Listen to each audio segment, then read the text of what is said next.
오늘은 함께 봉독하신 본문으로 지혜로운 청지기의 삶, 지혜로운 청지기의 삶이라는 제목으로 함께 은혜를 잠시 나누겠습니다. 우리 33절에 보시면 지혜는 명철한 자의 마음에 머물거니와 미련한 자의 속에 있는 것은 나타나느니라. 번역이 어떻습니까?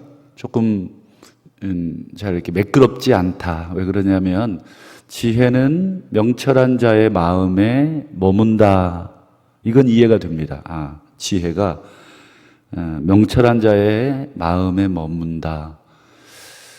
이해가 됩니다. 이거는 크게. 근데 이제 뒤에 보시면 미련한 자의 속에 있는 것은 나타난다. 이게 뭐가 나타나는지 이게 명확하지가 않죠. 그래서 이게 이제 우리말 성경이 뭐를 번역했는가 이렇게 찾아보니까 이게 마소라 텍스트라고 막소라 사본이라고 하는 그 히브리어 사본이 있는데 그것을 번역을 했어요. 근데 이제 앞뒤가 이제 보통 잠언은 짝을 이루잖아요. 앞에가 뭐 지혜는 어쩌고 그러면 뭐 미련함은 어떠고 이렇게 이제 짝을 이루는데 이게 이제 뭘까? 미련한 자의 속에 있는 것은 나타난다. 그래서 이제 두 가지로 추측이 가능합니다. 미련한 자의 명철한 자의 마음에는 지혜가 머물잖아요. 그러면 뭐가 나타나겠습니까? 지혜가 나타나겠죠. 그 사람이 그 쌓은 것에서 이게 나오는 거니까. 지혜로운 자, 명철한 자는 지혜를 쌓고 그래서 지혜가 나오고 이게 선순환이 되는데 미련한 자의 속에 있는 것은 당연히 지혜는 아닐 것이고 미련함, 어리석음 이것이 나온다는 것이냐 이것도 하나의 해석이 되겠고 그래서 이제 다른 번역본 특별히 이제 히브리어를 헬라어로 번역한 70인경이라는 게 있고 또 시리아 사본이라는 게 있습니다. 그것을 보면 오히려 이렇게 번역이 되어 있습니다. 제가 표준 세번역을 한번 찾아봤는데 표준 세번역이 그것과 같은 번역입니다. 보시면 지혜는 명철한 사람의 마음에 머물고 같습니다. 그 다음에 지혜는 미련한 사람의 마음에는 알려지지 않는다. 이게 부정적으로 되어 있습니다. 어쨌든 이게 매치나 어퍼치나 의미는 전달이 되겠죠. 어리석은 사람의 마음속에 있는 것이 어리석음이고 그게 이제 때가 되면 드러난다. 반대로 지혜는 어리석은 사람들 마음에는 머물러 있지 않는다. 알려져 있지 않는다. 존재하지 않는다. 이게 같은 의미를 다르게 표현한 것 뿐입니다. 좌우간 이 명철한 사람은 항상 지혜로운 삶이 뭐냐, 그 다음 지혜로운 행동은 뭐냐, 여기서 지혜로운 말은 뭐냐, 여기서 어떤 말을 어떻게 해야 되는가, 이것을 항상 어찌 보면 생각을 하고 훈련을 한다고 생각을 합니다. 우리도 지금까지 우리의 행동이나 우리의 말이 어느 순간 만들어진 것은 아니겠죠. 사실 오랫동안 저희들이 익혀온 버릇이 저희들의 지금의 행동이 되고 말 버릇이 되고 여러 가지 습관이 되는 것입니다. 아마 우리 어떤 전문적인 일을 하시는 분들은 너무 잘 아시죠. 어떤 한 가지 일을 할 때에 계속해서 그 일을 반복적으로 연습하고 또 연습하죠. 그러므로 인해서 그것이 내 몸에 배이는 것입니다. 운전을 생각해 보시면 가장 간단하죠. 처음에 지금이야 뭐 운전하면서 문자도 보시고 뭐 어떨 때는 문자도 보내시기도 하더라고요. 이렇게 한 손으로 운전도 해가면서. 예전에 요즘은 이제 차가 자동이 되지만 예전 차들은 다 수동이었지 않습니까? 그러면 뭐 클러치 밟고 악셀을 1단 넣고 또 속도에 맞춰서 또 클러치 밟고 2단 넣고 이게 이제 처음에는 얼마나 몸에 배지 않아서 낯설고 어색하지만 시간이 1년, 2년 지나면 나도 모르게 기아가 들어가 있고 이 몸이 벌써 기억을 하듯이 지혜로운 자의 지혜는 그냥 하루아침에 내가 의식을 해서 이렇게 나오는 것도 있겠지만 오늘은 좀 이때는 좀 지혜롭게 말해야지. 그러나 그게 1년, 2년, 10년, 20년 이게 계속 반복된 훈련과 연습 그거를 수련이라고 해도 되겠지요. 우리 고수들이 무술을 익힐 때 수련을 받듯 또 우리의 마음도 수련을 받아야 하고 우리의 육체도 수련을 받고 생각도 수련을 받는 것처럼 오늘 지혜로운 사람의 지혜는 명철한 자의 마음에 머물러 있는 지혜는 하루아침에 나오는 것은 아니다. 오랜 기간 습관적으로 반복적으로 훈련하고 연습함으로 인해서 나오는 것이다 하는 것을 보게 됩니다. 특별히 지도자의 경우는 더 그렇습니다. 여러분 우리 한 나라의 대통령이나 또 우리 예전에 왕조 시대에는 왕이 물론 혈통적으로 승계가 되지만 여러분 어릴 때부터 세자책봉이라는 것을 통해서 그가 정식 왕으로 될 때까지는 수많은 시간 동안 지혜로운 아버지는 아들에게 스승을 붙이고 여러 가지로 훈련을 시키고 교육을 통해서 한 나라의 군주로서 백성들을 다스릴 수 있도록 그것이 지혜로운 말과 지혜로운 행동 이런 것들이 나올 수 있도록 가르치지 않습니까? 34절에 보시면 이 지도자에게 있어서의 지혜는 뭘까? 그것이 나오는데요. 공의라고 나와 있습니다. 공의는 나라를 영화롭게 하고 죄는 백성을 욕되게 한다. 여기서 누구의 공이고 누구의 죄냐가 빠져 있지만 우리가 문맥적으로 해석을 하면 쉽게 해석이 되는데 나라, 백성, 즉 지도자의 공의, 지도자의 죄, 불의가 되겠죠.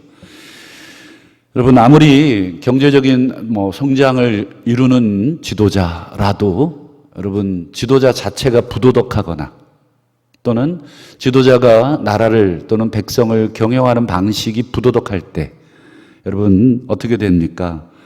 그 나라뿐 아니라 그 백성 전체가 수치스럽고 또 모욕스러운 경험을 하게 되죠. 미국의 유명한 워터게이트 사건도 그 일례가 되겠습니다. 지도자의 지혜는 역시 공의입니다. 공의로 다스릴 때에 백성들은 최소한의 안심을 할 수가 있겠습니다. 정의가 실현되지 않는 사회를 여러분 우리가 만약에 산다. 정의가 실현되지 않으면 억울한 일이 많아지죠.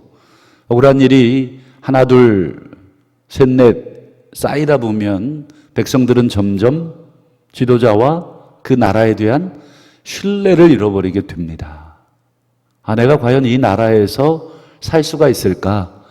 옆집에 친구가 당하는 것까지는 괜찮은데 나한테도 그런 일이 왔을 때 나도 공의롭게 처분을 받을 수 있을까라는 생각이 들거나 두려움이 들면 그 나라를 신뢰할 수가 없게 되겠죠. 특별히 여러분 정치권이나 또 사법부, 또 언론계, 행정부 등등 나라를 앞서서 이끌어가는 그런 그룹들이 만약에 정의롭지 않다, 공의로움이 없다, 즉 최소한의 신뢰를 할 수가 없다라고 한다면 아마 나라 전체는 위태할 것입니다. 그래서 뒤에 죄는 백성을 욕되게 하느니라 우리 34절 보시면 이 욕되게 한다는 게 무슨 의미인가? 지도자의 불의가, 지도자의 죄가 백성을 욕되게 한다라고 하는 말은 백성들의 삶의 질이 너무 떨어진다. 그리고 백성들 역시 공의롭게 어떤 일을 하게 될 가능성을 낮추게 된다. 왜냐하면 나 혼자 내가 의롭게 산다고 뭐 나라가 알아주는 것도 아니고 나라가 도와주는 것도 아닌데 일단 내 이익이라도 챙겨보자 라는 마음이 들게 되고 그로 인해서 불의가 계속 악순환되는 거죠. 그래서 사기나 또 여러 가지 기타 등등 어떤 사법제도가 나를 보호해 주지 못함으로 인해 내 스스로가 그렇게 삶의 질이 어떻게 되겠습니까? 거의 강도의 수준으로 무법천지가 되겠죠. 그래서 여러분 뭐 가끔씩 뭐 미국에서의 폭동들, LA의 폭동들 보십시오. 뭐 그 공의가 세워지지 않으면 백성들은 순간 어떻게 됩니까? 폭도로 변하게 되고 뭐 이게 뭐 야 이거 훔치면 안 돼라고 하는 생각보다는 일단은 훔치고 보자. 뭐 내가 안 잡히고 그다음에 살아나면 되고 또 나라가 이런 일에 뭐 그렇게 관여하지 않는다. 후진국일수록 여러분 그런 현상들이 많아지는 것을 보게 됩니다. 그래서 여러분 구약 아모스 시대에 하나님께서 지도자들에게 정의를 쓴 쑥으로 바꾸고 공의를 땅에 던지는 자들을 향해서 이렇게 말씀을 하셨는데 아모스 5장 24절 오직 정의를 물같이 공의를 마르지 않는 강같이 흐르게 해라. 늘 이렇게 흐르게 해줘라.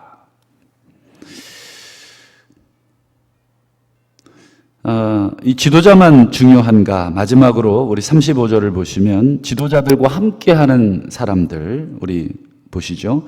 슬기롭게 행하는 신하는 왕이 지도자라면 신하는 오늘날로 뭐 참모 되겠죠. 슬기롭게 행하는 신하, 지혜로운 신하, 지혜롭게 행동하고 지혜롭게 말하고 지혜롭게 판단하고 지혜롭게 보좌하는 신하는 왕에게 은총을 입고 반대로 욕을 끼치는 신하, 왕에게 욕을 끼치는 신하겠죠. 또 나라 전체에 욕을 끼치는 이때 이 욕을 끼친다라는 말이 아까 우리 바로 앞절에 34절 죄는 백성을 욕되게 하느니라. 즉 백성을 욕되게 하고 나라를 욕되게 하고 공의를 세워주지 못하는 지도자와 그 밑에 있는 신하들이겠죠. 그런 신하들은 그의 진노를 또 당하게 되느니라. 여러분 리더에게 있어서도 지혜, 공의 이것이 필요하지만 함께 모시는 신하들, 뭐 오늘날 뭐 민주주의로 얘기하면 이제 참모들이 되겠죠. 행정의 참모들, 또 우리 공동체로 얘기하면 동역자들이 되겠죠. 이런 함께하는 신하들이 중요하다. 특별히 업무 면에 있어서도 여러분 탁월해야 되겠고 또 맡겨주신 일에 있어서도 성실함이 필요합니다. 리더가 다 꼼꼼하게 챙길 수 없지 않겠습니까? 그런 면에서 여러분 왕이 놓칠 수 있는 여러 가지들을 또 신하로서 점검하고 때로는 보좌하며 때로는 말씀도 드리고 하는 것을 통해서 나라가 그리고 백성들이 영화롭게 될 수 있도록 아마 그런 신하는 우리 잠언 25장 13절에 충성된 사자 그를 보낸 이에게 마치 여름 추수하는 날의 얼음 냉수 같아서 능히 주인의 마음을 시원하게 한다. 주인이 얼마나 든든하겠습니까? 그래서 정말 계속 같이 일을 하고 싶은 지혜로운 공의롭게 일을 할 수 있도록 도우며 또 지혜롭게 일을 할 수 있도록 도우며 또 리더가 잘못 판단할 때에 또 판단한다고 생각이 들 때에 어렵지만 또 고언을 해줄 수 있는 신하들이 또 많이 필요한 것이죠. 그런 나라는 그런 공동체, 그런 신하들을 신뢰하고 그런 신하들을 등용하며 또 함께 그 의논을 통해서 만들어가자는 가정, 그런 사회 그리고 공동체는 모르긴 해도 공의로울 것이고 모르긴 해도 최소한의 정의가 흐르게 되겠죠. 그럴 때 그 공동체 안에 있는 모든 사람들은 최소한의 신뢰와 안심을 하면서 생활을 할 수 있을 것입니다. 마지막으로 예수님이 마태복음 25장에 그 주인이 이르되 잘하였도다 착하고 충성된 종아 네가 적은 일에 충성하였음에 내가 많은 것을 맡기리니 내 주인의 즐거움에 참여할지어다. 마지막에 주께서 우리에게 이런 또 판단을 하실 텐데, 이런 마지막에 최후의 판단은 지금 현재의 모습이 하루하루 쌓여서 우리에게 내려지는 것인 줄을 믿습니다. 오늘 하루도 착하고 충성된 종으로 우리가 하나님 앞에 서고 있는가? 내가 성도로서, 내가 또 아빠와 엄마로서, 내가 또 자녀로서, 내가 사회인으로서, 내가 또 리더로서, 또 내가 신하로서 각자의 하나님의 부르심의 그 위치에서 오늘 주신 말씀처럼 지혜롭고 공의롭게 행하고 있는가?